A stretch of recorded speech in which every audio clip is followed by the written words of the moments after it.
You are welcome to yet another episode of HN What's Your Say? The #1 listening show, where we discuss real issues with real people like you. We are still featuring R. Kelly. Real name Robert Sylvester Kelly. Also known as the R&B King.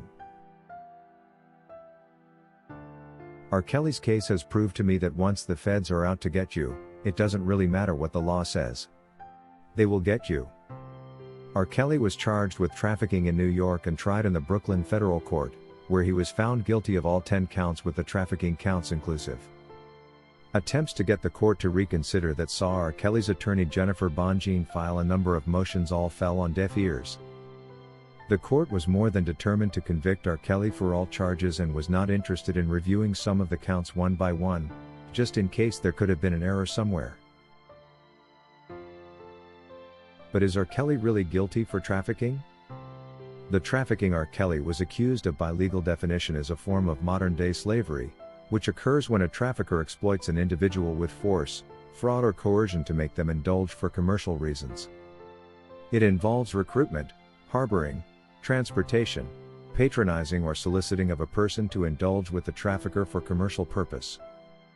Meaning without coercion and commercial reasons, it wouldn't be trafficking, except when it involves minors, when even without force or coercion, it will remain trafficking for as long as the motive is commercial.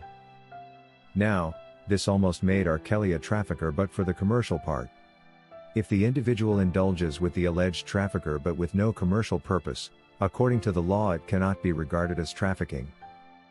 Call it anything else you may wish, but not trafficking. It therefore baffles me to learn that the Brooklyn Federal Court Judge Ann Donnelly, together with the jury of 12 managed to find R. Kelly guilty of trafficking, when there was no such claims like I was doing it for money, or that R. Kelly was paying me this much each time we did it. The court cannot be charging relationships as trafficking, even if the relationships were done wrongly in ways society does not agree to. A real love affair that does not involve a paychecks each time the two parties meet is not anywhere close to trafficking. Meanwhile, all the testimonies given indicate these women were in love relationships with R. Kelly. Not service for cash. This leaves us wondering exactly why R. Kelly was charged with these alien counts that did not fit anywhere in the allegations made against him. And if this mistake was made by the government prosecutors, why the judge failed to guide the jury and make them understand what the actual definition of trafficking is.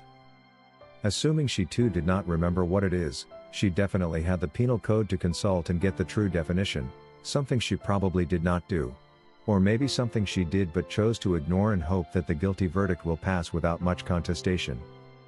There are a number of charges which were imposed on R. Kelly that were not meant to be anywhere on his charge sheet, either because the prosecution lacked the evidence to prove them, or they were never meant to appear there whatsoever.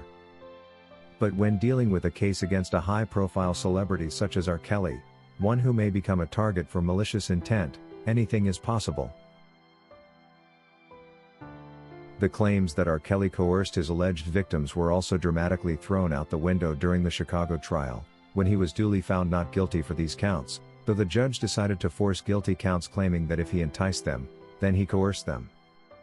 As though he did not understand that these are two different English words describing two different types of event altogether. Being guilty of enticing does not necessarily make you guilty of both enticing and coercing combined. By doing this, the judge is like someone who thinks by going to school, it always ends in getting good grades. This is quite the wrong way to look at things. R. Kelly has become the latest victim of prejudicial America.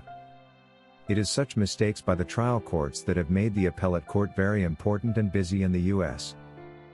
Almost every charge against R. Kelly in New York is appealable.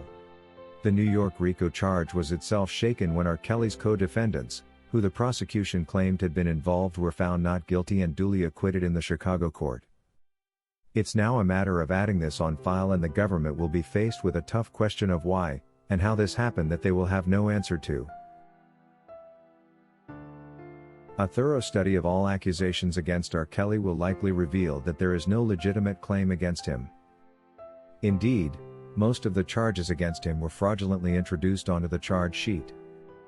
A proper review is necessary to eliminate all unfair claims, and ensure that R. Kelly is either given a proper trial or acquitted.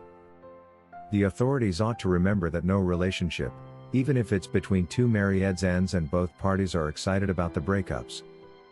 Many a time separations are bitter, and given a chance, one would sue the other for leaving them. Giving an opportunity to people scorned by a relationship to legally implicate their spouses can be comparable to serving meaty bones to a hungry dog. 90% of women will use the opportunity to get back at the men who they feel disappointed them, even if there is no real reason.